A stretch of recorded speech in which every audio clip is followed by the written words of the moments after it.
وقت کے پیدا کرنے والے کے لیے وقت نکالیں، وہ آپ کا وقت بدل دے گا۔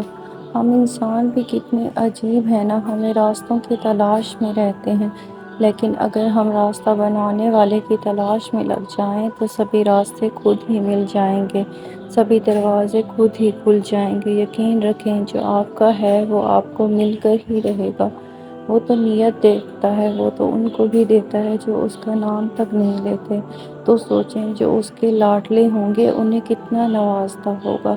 اس کو راضی کریں، اس سے دوستی کریں، اس کے لاڈلے بن جائیں، کیونکہ بس وہی ایک ہے جو ہم جیسے گنہگاروں کے بھی لاڈ اٹھاتا ہے، وہی ہمارا پیارا پروردگار ہے۔ وہ ہماری محبت کی قدر جانتا بھی ہے اور قدر کرتا بھی ہے۔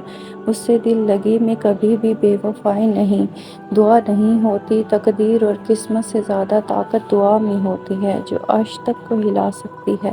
دعا وہ طاقت رکھتی ہے جو آپ کے نصیب میں نہیں، اسے بھی آپ کا کر سکتی ہے۔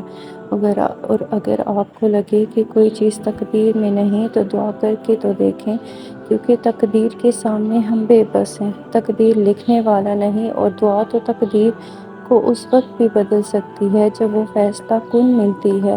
مراحل میں داخل ہو چکی ہوں، میں نے اپنی قسمت کو اللہ پر چھوڑ دیا ہے، اس لیے نہیں کہ وہ بہتر کرے گا، بلکہ اس لیے کہ اللہ سے بہتر کوئی کر ہی نہیں سکتا۔